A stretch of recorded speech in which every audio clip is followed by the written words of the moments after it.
MV3 Traders Futures Trade Radio is brought to you by the Ultimate Trader's Guide, your one-stop shop for the most valuable income-producing information on the internet.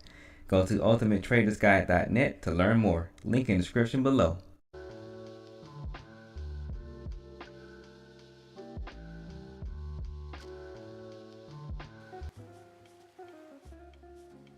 All right, how's it going? How's it going? Where's my window?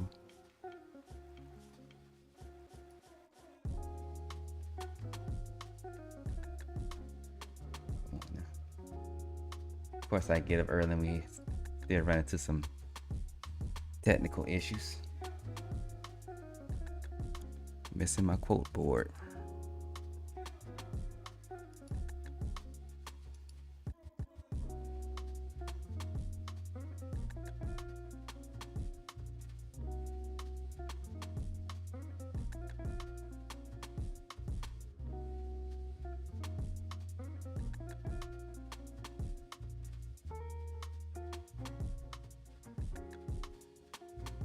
There we go. All right. Let's get into this.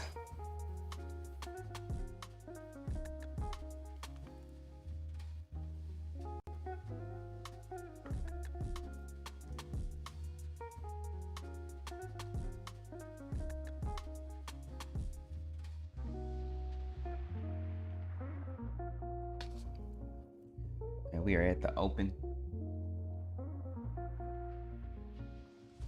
Had a little bit of selling off overnight, and then we've pulled back, had a nice pullback coming back into our neutral zone. Touching PR, well, we slightly below my PR -1 area. Seeing some supply right here at 430.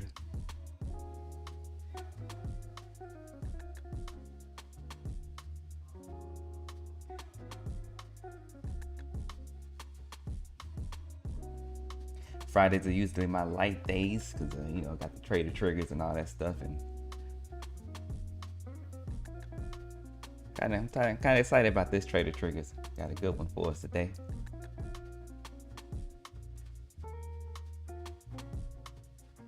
Nice little inventory response right there off of 410. We're holding this shop sort of a 20-point shop range. Still holding supply.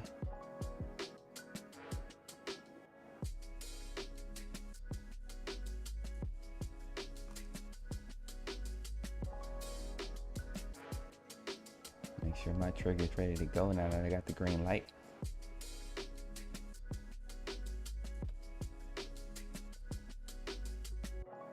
Seeing a supply lift there, I mean an inventory lift there. And there was a trigger for a supply lift.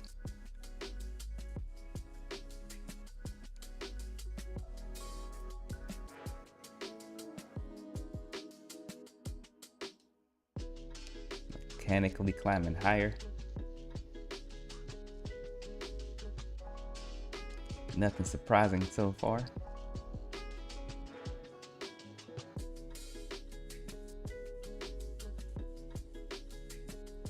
Kind of want to come up with another way of expressing that.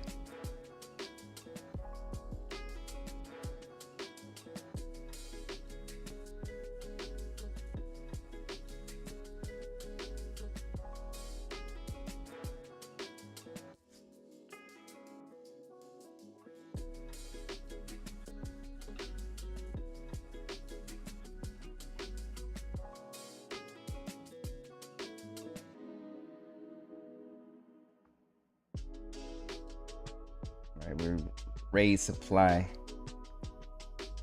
to PR 50 right there, 454, 455 if you include the wicks.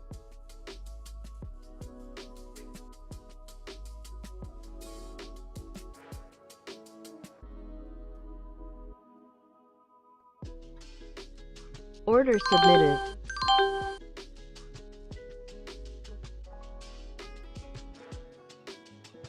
Order canceled.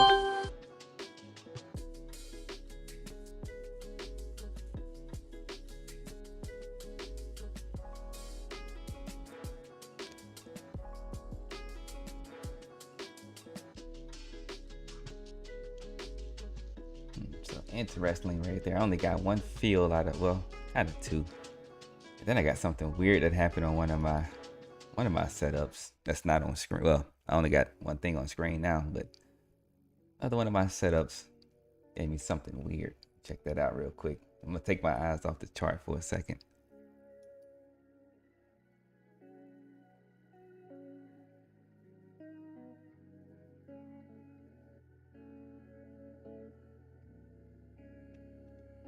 And I'm gonna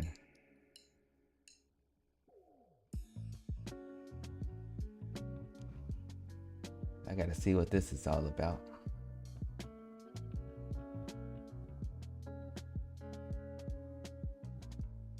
So far, what I mentioned yesterday about how I changed my order type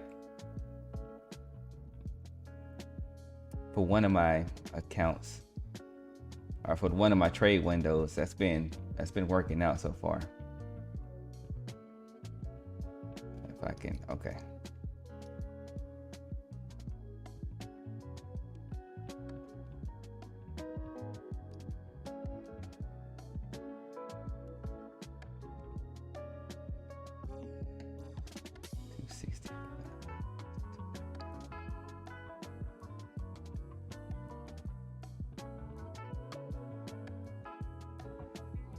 One of my Sierra chart setups is being weird, just giving me some random prices on that execution that I'm glad. It's a good thing I had that one in sim, because I didn't want to be kind of focused this morning on one thing.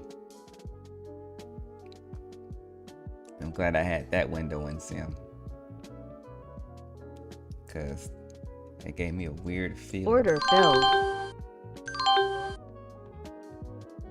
Order filled.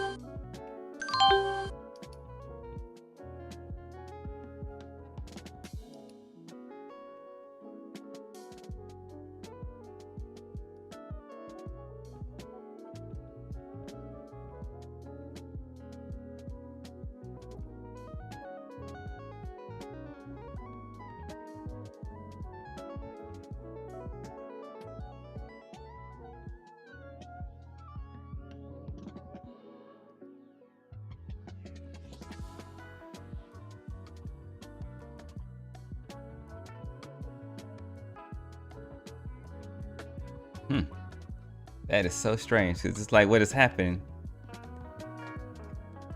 It's just in that setup, it's being stuck on 11,299, which we're nowhere near that price.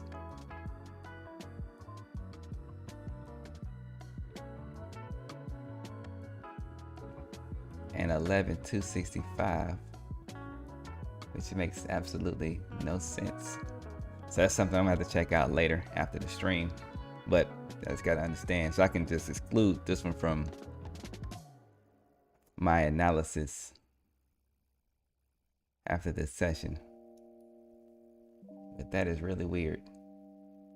I wonder if I can.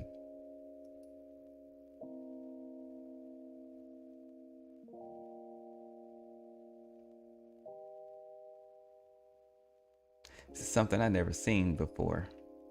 I'm gonna have to talk about this later on another video, because there's a significant difference. But I got to do some more observation. I got to dig deeper into this, do some more research before I actually really go in on it.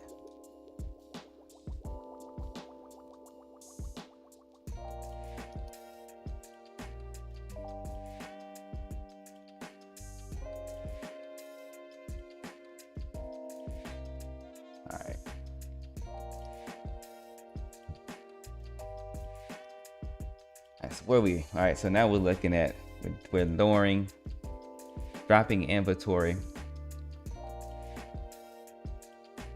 back into our bear zone after a markdown of supply inside the neutral zone.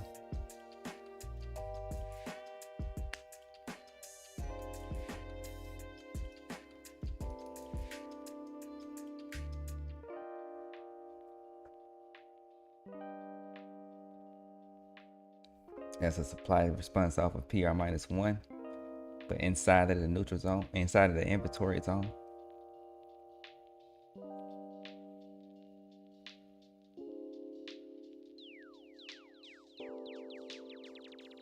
Yeah.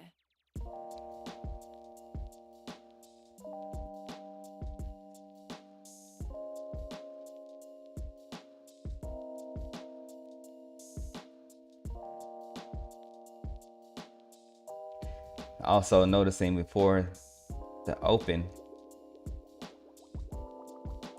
NQ was the only one with this much of a pullback out of the indices. The others, ESYM and RTY, were more range bound.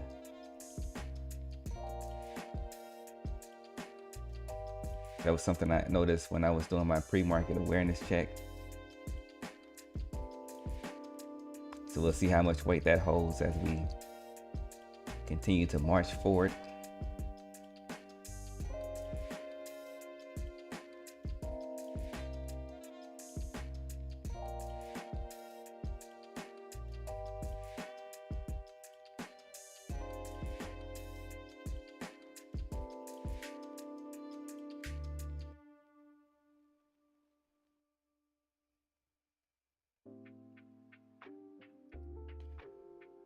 Let me clear out that data over there. Let's see, 12, 16.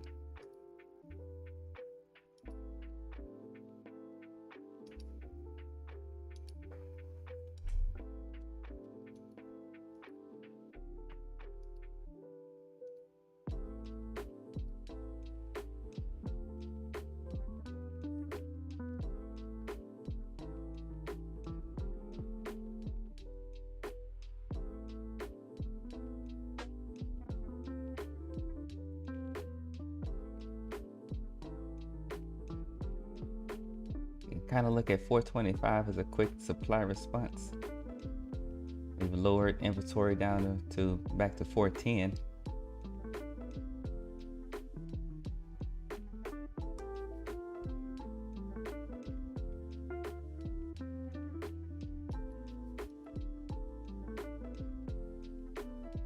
That supply is holding so far. Got to get back refocused. Nope, let's see. I tried to. So what I did, that didn't help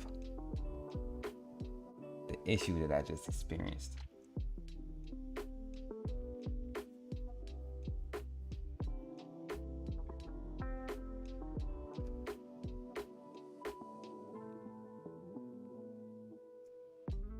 So I'm gonna have to ignore that window right there because it's distracting at this point.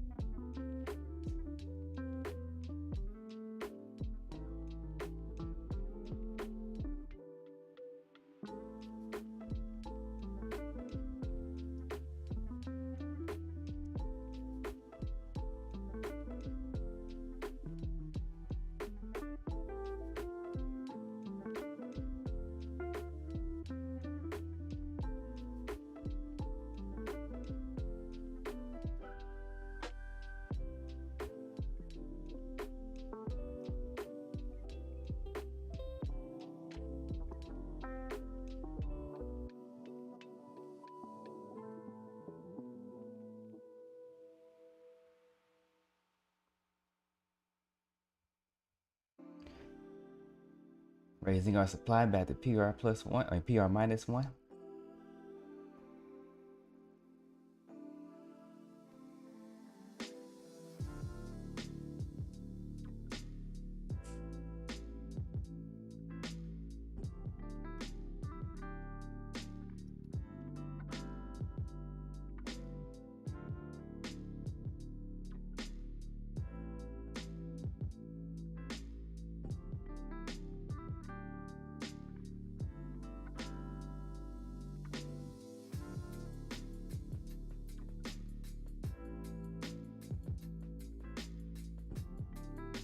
That lift gave us a supply response off the PR low. So we're in this busy little area here, but we do have a sort of a little volume area right there below the PR -1 or PR low.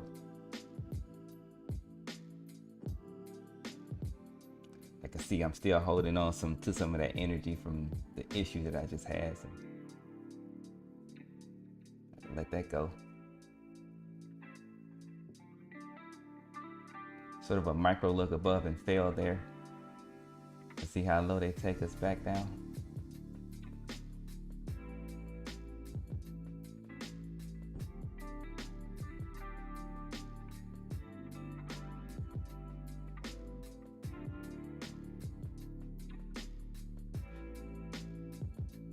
I would say I would kind of have this thing about technical issues because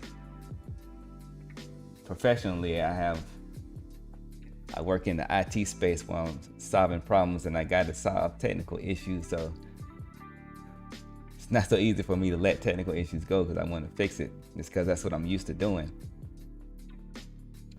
That's been a majority of my adult life. It's fixing technical issues. So it's when I get into those spaces, caught some very interesting volatility there.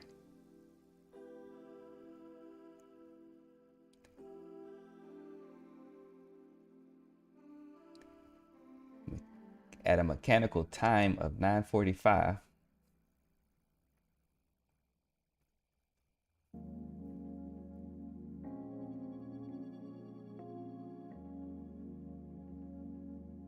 So let's watch this thing calm down. I didn't have anything that I marked off on the calendar.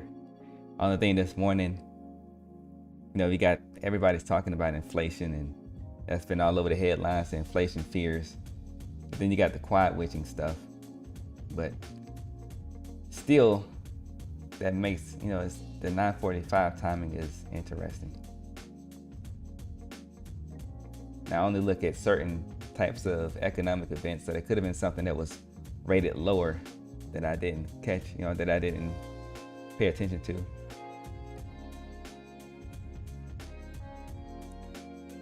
But we're still holding supply in that power range area.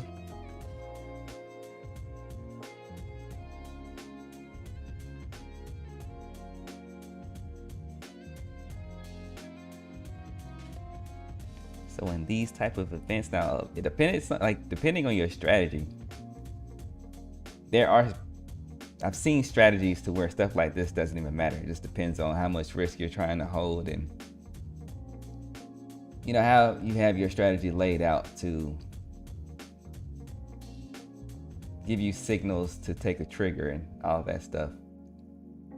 Your sizing, and it's a lot of things involved. But all I'm saying is these kind of moments, they're still tradable. But for me personally, I like to just be out of the market, out of the way. Let things somewhat, quote unquote normalize. Like normal is it's an interesting word to use in this kind of environment, but I like for things to settle down outside of, this wild volatility before I start executing again.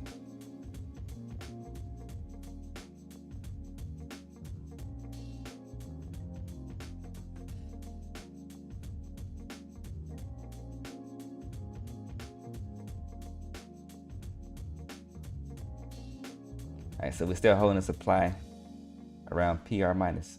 Why I keep saying that? The power range low. We were off of that volatility.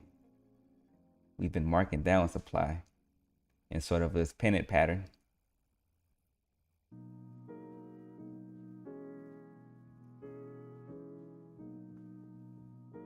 And for a price, that PR low is 446 for NQ.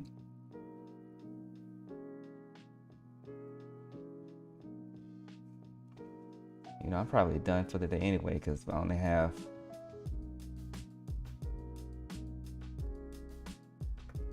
about 10 minutes before trader triggers. And unless I get a really nice setup,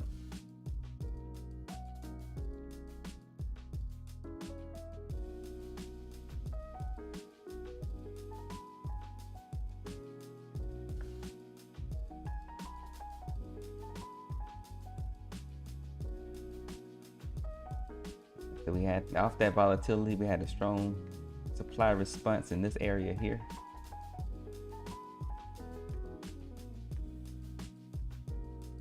Is this going to take us back into the bull zone? During the Asian hours, we did explore the bull zone in a tight little range above PR+1. So there's a break back near the highs.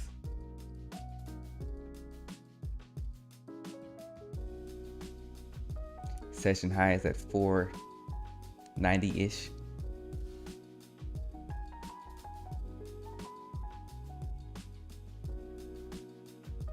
It almost looks like 490 to the tick.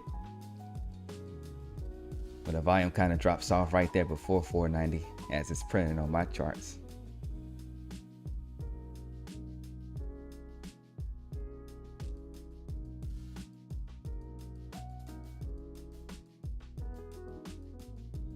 Quick tap of the high.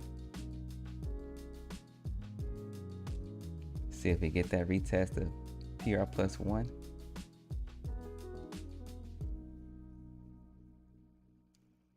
Inventory is marked off right there at kind of 467 or 468. But now we're getting the inventory response off of 475-ish.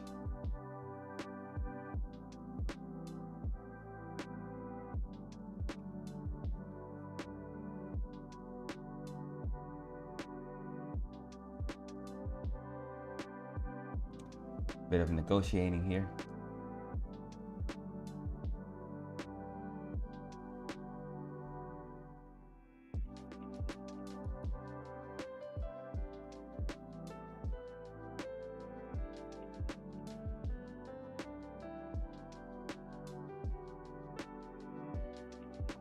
Order filled.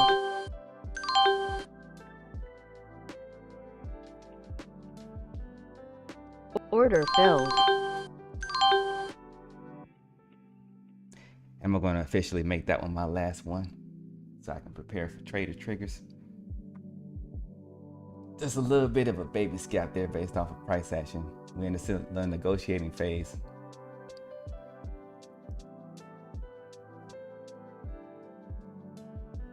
And it was right where I would be as we started to come into the low of that supply zone.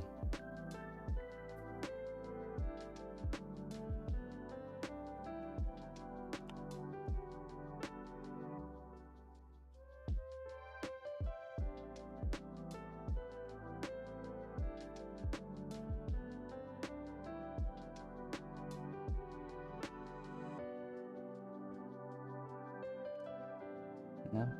Hindsight Capital says that was a decent trade. Actually, no, Hindsight Capital says it's a good trade just because I actually stuck to the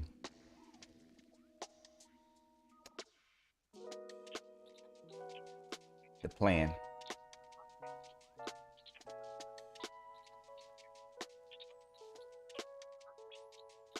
And from hindsight, as if I would have tried to look for more, if I would have tried to get a bigger move there just off of greed, then it would have ended up being a loser.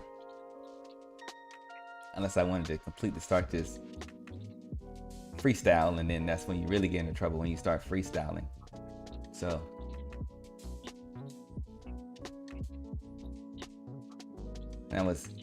it's not always the easiest thing to do, but I've learned it's best to just don't worry about the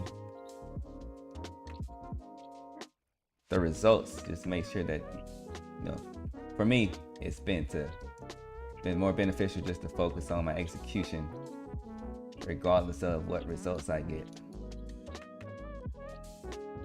That's when I've always had my best performance. Anytime I step outside of that and I'm focused on the result, what I get in return. At some point, I may get lucky. Well, not even lucky. That may work for me every once in a while, but at one point, I mean, eventually I'll end up paying for that. So, want to make sure that I'm always focusing on my execution and sticking to the strategy, sticking to the plan, and let the results speak for themselves.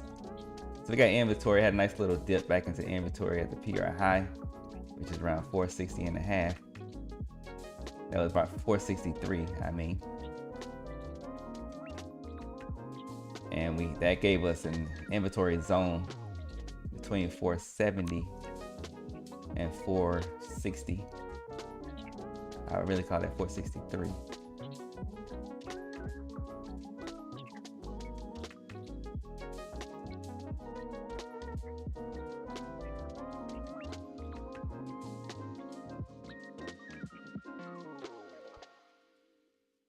So we're in this small shop here in this budgeting phase.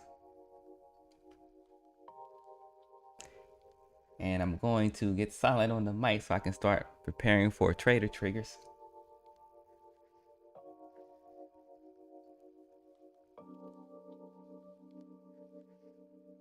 So I'm gonna let the rest of this play out, start preparing, and I'll see you after halftime.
MV3 Traders Futures Trade Radio is brought to you by the Ultimate Trader's Guide, your one-stop shop for the most valuable income-producing information on the internet. Go to ultimatetradersguide.net to learn more. Link in the description below. All right, mic check, mic check. Want to make sure everything's good for this one. I didn't mess anything up. All right, sounds good. So let's get into it.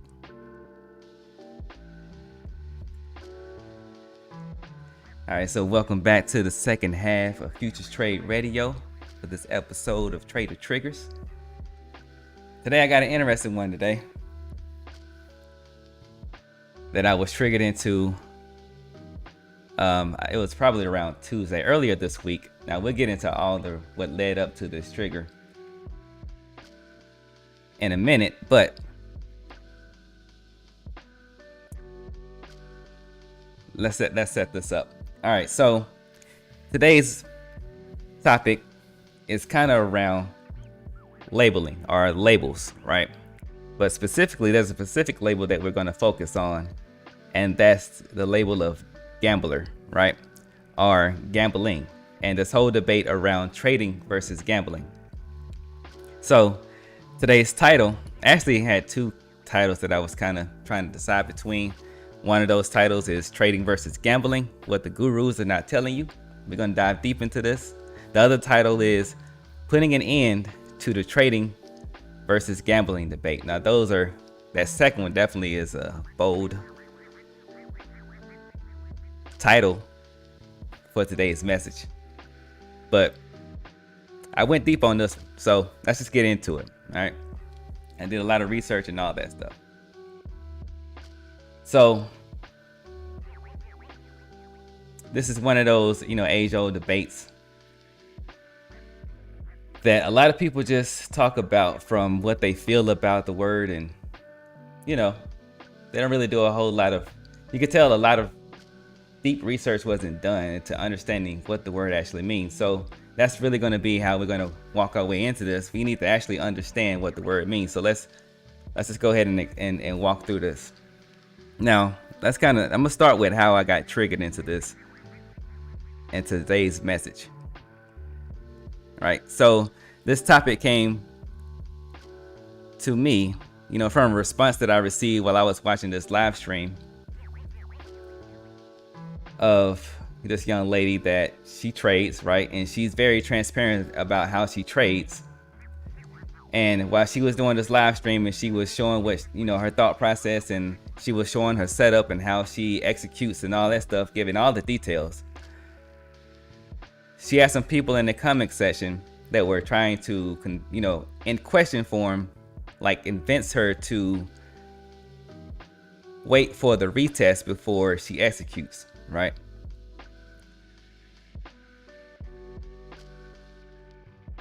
So, kind of like as if she asked for their opinion, but you know how it goes, right? When you put yourself out on the internet, I definitely had it, I've experienced this before myself, to where people are they come to you like they have the answers that you're looking for. Now, side note, we all know that all the answers that you need are within, but you can seek answers externally. But this wasn't this case. These people were just commenting and telling her that she should take the retest. Now, my response, usually I just let it be what it is and I don't respond, but I kind of felt the need to respond on this one. And in hindsight, I see why now. But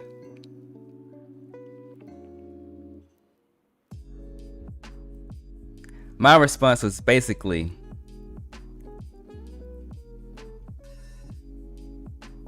you don't always have to wait for a bunch of confirmations before you make a trading decision. That was basically my response. It wasn't those exact words, but I'm paraphrasing, but that was basically what my response was. And towards the end of the stream, when I was logging off, then when she was ending the stream, then I saw where I was hit with I was labeled as being a gambler. Now, that was off of me just making one sentence or stating one sentence. What I didn't mention was that I understood what she was doing, right? And I already saw other confirmations that she had with how she was trading, right? So, but even though I didn't express all of that, and I only put that one sentence in there, for some reason that makes me a gambler. Now, with this term in and of itself, I don't really care. I don't care what you label me. I don't care what you call me. That's my problem. That's not my problem. That's your problem, right? So, because I know myself, right? And I know everything I need to know about me. Now, if I want to, that doesn't mean I'm closed to criticism or to any kind of positive criticism. Even I hear negative criticism, and if something resonates, then I'll address it. But just in terms of what I'm talking about here, labels, I don't really care about labels. I don't really care for labels. I kind of get into why later if this talk transitions into that energy. But overall, I don't take on the energy of these different labels like at all, really. So anyway, let's keep moving forward. So the thing about all this is it led me to start thinking more about this word gambling and this debate about trading versus gambling. And I started to do some more research. So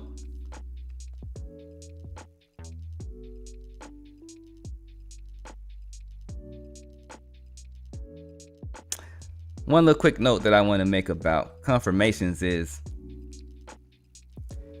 how everybody talks down on the lagging technicals, or aka lagging indicators.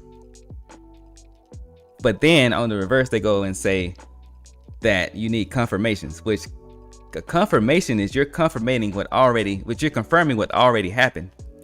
So that's lagging in and of itself, right? That's just something that an idea that popped up to my head that I wanted to also kind of talk about, since I did mention confirmations. So, it's just something interesting that I am aware of when, I hear other people talking about stuff. But anyway, let's get into this whole gambling thing. Now, in order to be able to accurately label something as being gambling or someone as being a gambler, you got to actually understand what the word means, right? So that's how we're gonna actually identify and really define the true frequency of the word, so that we can, if we want to label people or we want to label an action, we can do it accurately. So before we actually get into that, there's two concepts that we gotta understand. And I'm gonna bring up my screen for this one. And so if you're trading, you don't have to look at the screen. This is just for the recording. So stay focused on what you're doing.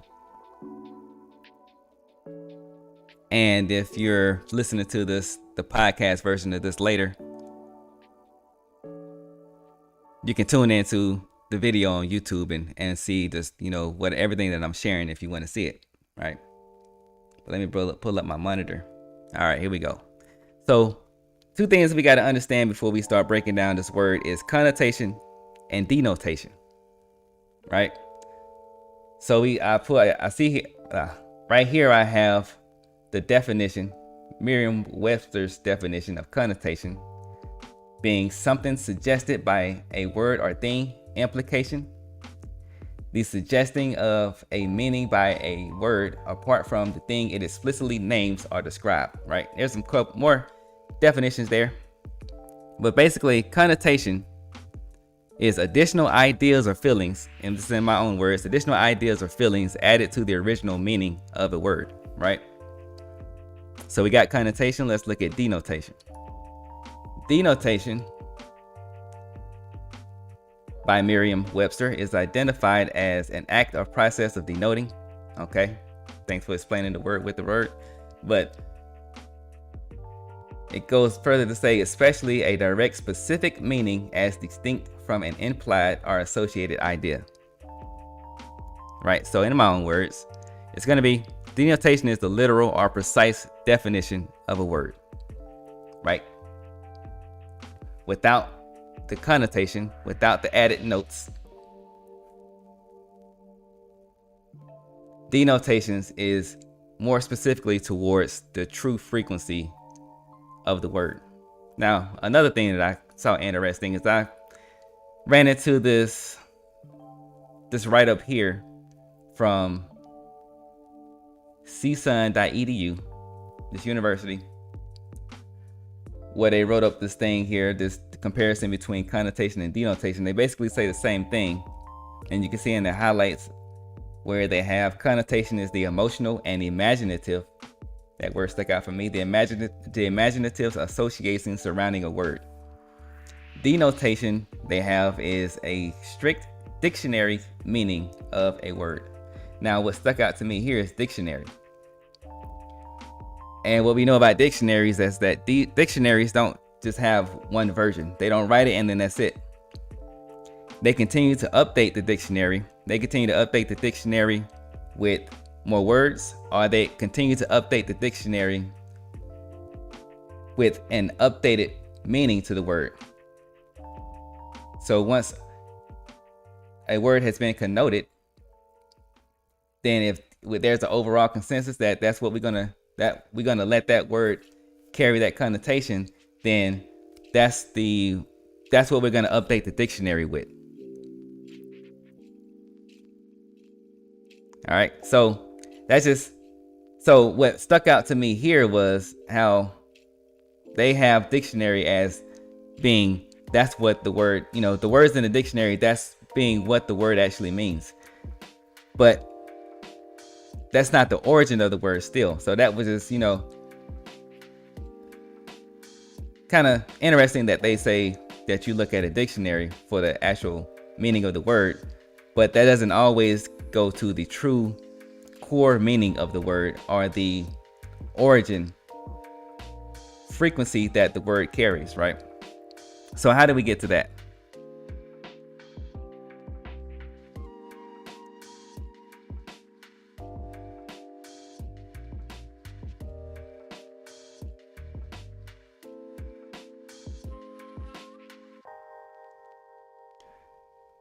And before I get into all of that, another idea that just hit me is that when I was doing my research,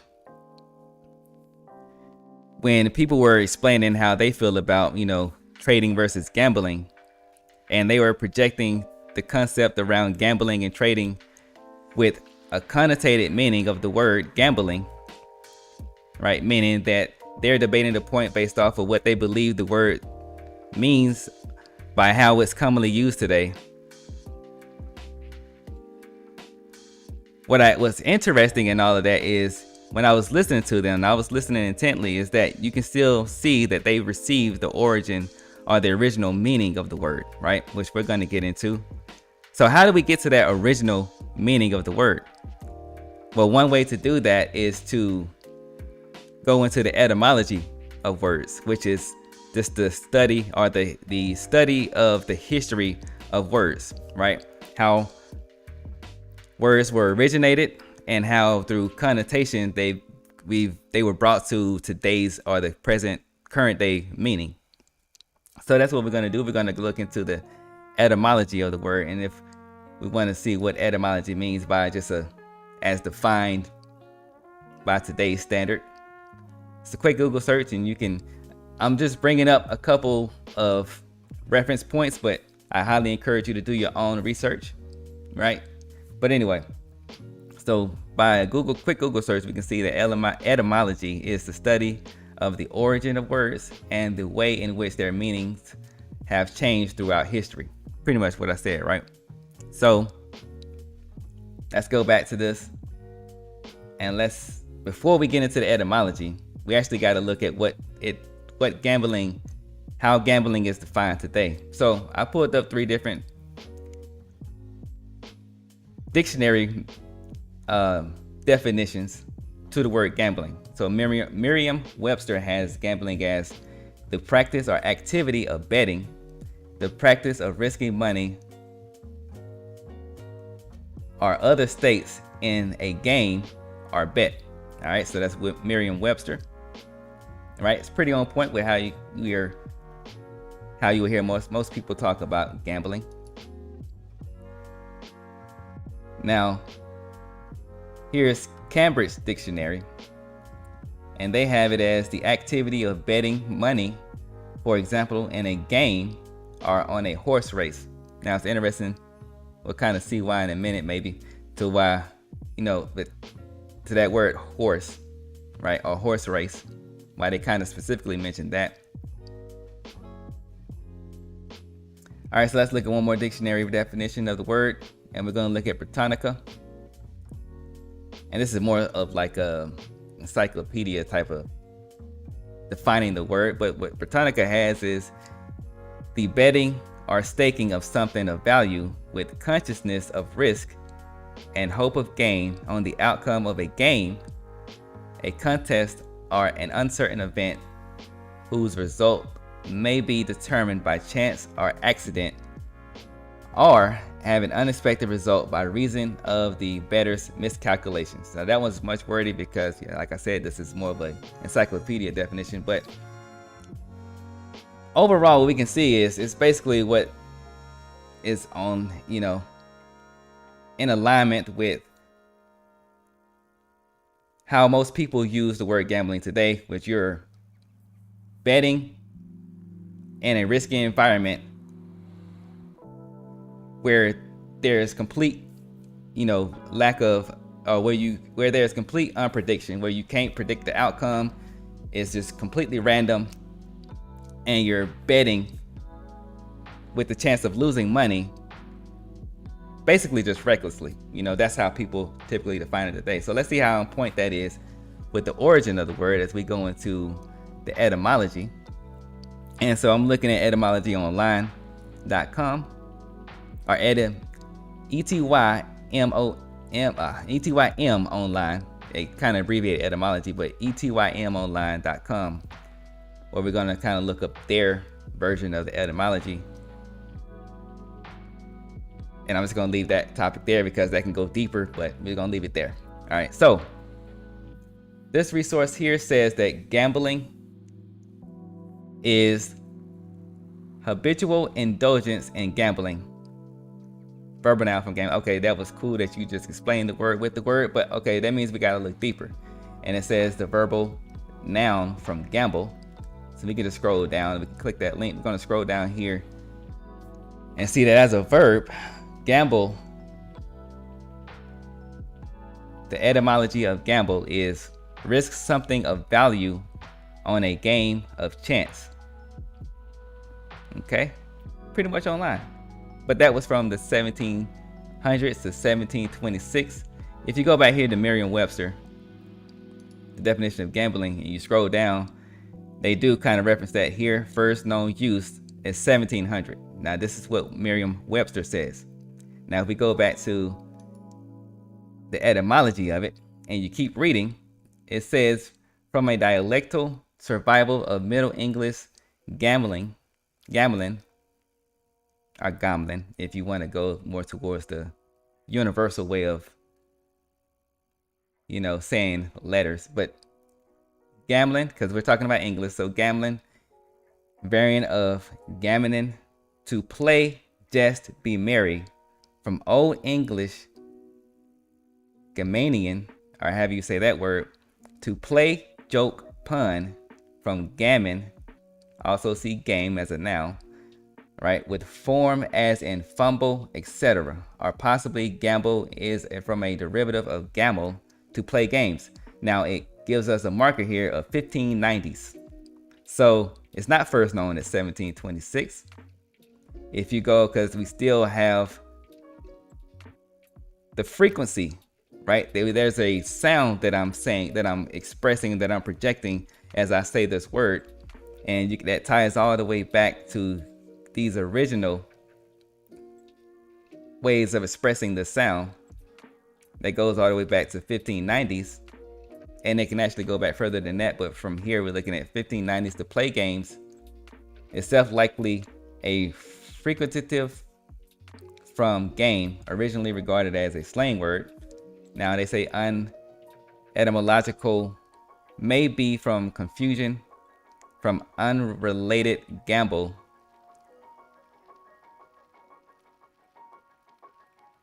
transitive meaning to squander in gambling, is from 1808, right? So this also was kind of interesting to me, right? They say it's unrelated, but again, you got to kind of understand. Okay, so here's my perspective, or here's my view on words, right? You can take it how you want to mean it, but this is, I want to give just another way of looking at this. If I say gamble, I'm expressing a sound.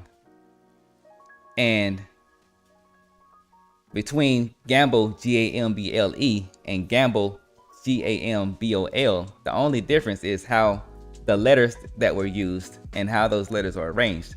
The same sound is still present. That sound is a frequency that carries a power, right? So if we tie it back to that, and we just look at the sound of what I'm expressing, as I say gamble, we can take it back to this, which is here.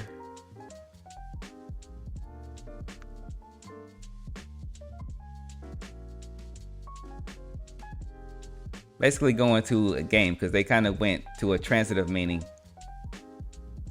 back to gambling, which actually throws in some confusion there if you're, depending on how you read that.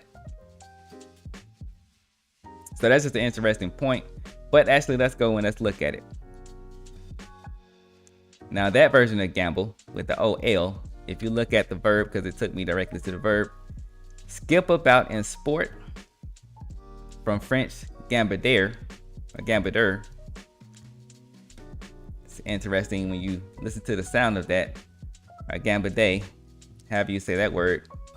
Gamble as a noun, which we'll scroll up, we'll look at it in a minute. But compare Middle English gambin, a ham, or gammon. English dialectal gamero, small of the leg, gamble of leg, gamble, in quotations, a leg, right? So it's interesting that we're gonna, how did we get to leg? So let's look up at the noun, and the noun is frolic, merrymaking, gambled or gamble day, however that word is supposed to be said, a skipping, a leap, or spring.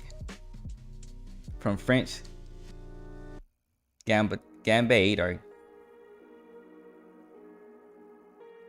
we're talking about Latin, that could be gambade. From Latin, gamba, horses, hock, or leg. So they keep talking about leg here, but it's specifically to an act of what, around the leg, which is frolic or merrymaking, or you're actually expressing with your legs, you're expressing like a jovial, playful, behavior or expression, right? You're expressing, a feeling of being playful, or a feeling of being joyful. You're basically playing a game, right? You're in a game-like resonance, and you're doing your legs. So when you're playing in the game, you're having fun in that game. You may start skipping around. You may start doing things with your legs to show that it expresses your excitement and your happiness, or your playful nature in playing that game. So if we go and see and look through all of those definitions, and the etymology, the one thing that's frequent in there is game. And basically, not being serious, you're playing around. So when we think about gambling, and let me take you down to where most people have, first get they're first coming to the awareness of the word gambling, and it's usually with a casino. So you hear people talking about gambling when you're young, and how you're maybe going to a casino, how you're maybe not in a casino, more of in a private setting, how you may be playing poker, or you may be playing some sort of game. It's usually around game, but you hear it a lot with casinos, and they tell you to come and they paint this whole picture about gambling in a fun, entertaining environment, which is really good marketing. So now for them, it's a business, but they're advertising their business with this word gambling, to where when they advertise it to their potential customer, they're giving you the energy to come in here and play games without taking it serious.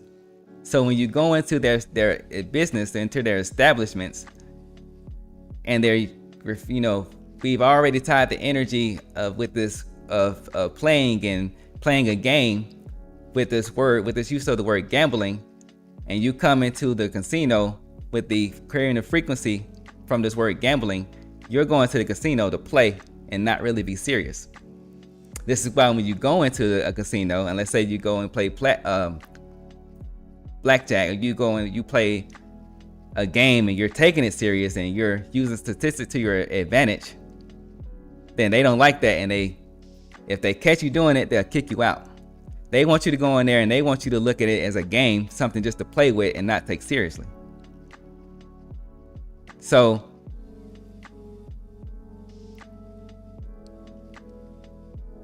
taking us back to the word or the label gambling, how I can conclude that what this word means is really just to play a game, to be playing a game. And when we're doing it in this environment, it's playing a game. We can go back to gambling, to where they also attach the word risk of something on the value, risk of something of value on a game of chance, right? So you're playing a game where there's risk involved. And in these markets, you're playing a game with the risk of losing your money. Now, if you're not careful, you can lose so much more than your money. But if you're gambling while you're trading, then that means you're trading, but you're not taking it seriously. And you're just in this environment like it's a game, and you're being jovial about it, and you're not taking it seriously, right?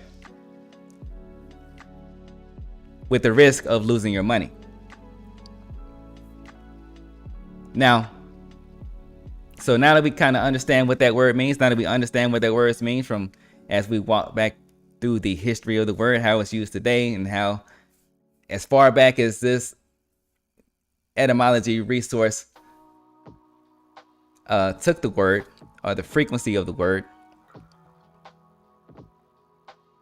Basically, you're taking a risk on the game. You're risking your money. When we're talking about trading, you're risking your money in this environment as if it's a game to you. What does that mean for this debate between, are you gambling or are you trading? So, real briefly, trading is a simple word to understand. And while we're here, let me go ahead and bring that up then.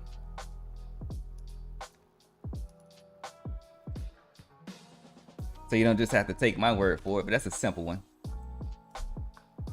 The business of buying and selling or bartering commodities. Now that's interesting because it's not just about commodities. You can trade anything. So like if I'm in a car game, so there's more definitions. That's just the first one. So trading really is just the exchange of something, right? You're exchanging something for something else, right? So if I'm playing Pokemon and I'm trading this card for another card, or this, whatever. I don't know all the workings of Pokemon, but you get what I'm saying, right? I'm trading my Pokemon for someone else's Pokemon, right? And we make that exchange. That's trading. They are a trader, right? So when we talk about trading, you kind of got to be specific about what we're actually trading. And for me, I trade the futures, right? I trade futures contracts. So trading is just an exchange of something, right? So being that trading is an exchange of something, and then gambling is to take risk in a game, these are two completely different words. So you can't say, are you a trader or are you a gambler? You can be both. You can trade. You can be a trader that gambles, right? But if you're trading, you're a trader, period. Anytime you step into this environment and you place an order, you place a trade, that makes you a trader. Now, did you do it in a way, were you taking it serious or not? Now that's going to define if you can add on the word gambling to it. So you're trading, or you're a gambling trader But it doesn't take away from the fact that you're a trader. You're still a trader. You just you may gamble or not. And sometimes if I want to take on the energy of this word, which I don't, because I kind of explained that through why I don't take on the energy of certain words, because you got to actually understand the origin or the frequency that that word originally carries at from its inception. But the reason why I don't care about this term at all, I only took on the energy of this word to have this talk. But the reason why I don't is because if I take on that word, I also got to take on the energy of it, which is to play a game where there's risk involved. So if I don't want to do that, then I got to forget about the word and just not even pay attention to the word, so that I can stay serious on what I got to focus on. What I want. And what I want to do in this business is I want to treat it as a business and take it seriously. So if I don't want to gamble with my trading, if I don't want to trade and gamble at the same time, because as long as I keep pushing this buy and these sell orders, I'm always going to be a trader. That act in and of itself is trading. But if I don't want to add on gambling onto that, then what I got to do is just not even pay attention and not even take on that energy, and just take it serious and focus on taking it serious and treating my trading as a business. So it's actually easy to not gamble. Well, yeah, it's actually easy to not gamble while you trade. Just don't take on that energy and take on the energy of what you want the outcome to be, or what you want to do.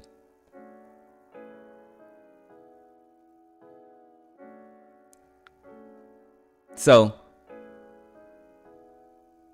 I just wanted to, drop that message off. Now, if you hear this and you still want to have the debate about if you're trading or you're gambling, that's on you from this point. I've already broken down all the way through of the difference between trading and gambling and how they are unrelated, but they can. It's not an or thing, it's an and thing. How you can attach gambling to trading, but all you need to do to be a trader, good or bad or whatever, if you're going to gamble with it, if you're going to, if you're going to make a lot of money with it, if you're going to lose all your money, doesn't matter. As long as you press these buttons and you place these orders, you're a trader, period. Right? Now, if you do so in a game-like fashion, then yeah, you can be a gambling trader. So you can be both, but you can't be one or the other. Well, you can be one or the other. So if you don't place any execution at all, you never do any kind of, you don't exchange any kind of goods or services, but you go out there and you play some dice and you start playing these games with the risk of losing something, then you're a gambler. But as soon as you start trading stocks or whatever, Forex, futures, whatever you're trading, but you're still doing it as you would when you're playing those games, then you can use the label or attach the label to yourself as a gambling trader, but not one or the other, because you're doing both, right? So I actually had more in terms of labels, but I think that's a good place to wrap this up. So like I said, if you want to still continue to have this debate, that's on you. However, this is where I'm ending it. And if someone wants to have this debate, you can kind of walk down through this path if you want to engage in that debate with them or not. Me personally, I'm not, because I don't want to take on the energy of this word beyond this talk. So with all that being said, I appreciate each and every one of you for coming through. Hope this was helpful for somebody, because I'm projecting not for myself, but for the energy that flows through me as a conduit of just the energy that flows through me, right? And with all that being said, I hope you have a good rest of your day, a good weekend, and I'll see you on the next one. Trade it easy.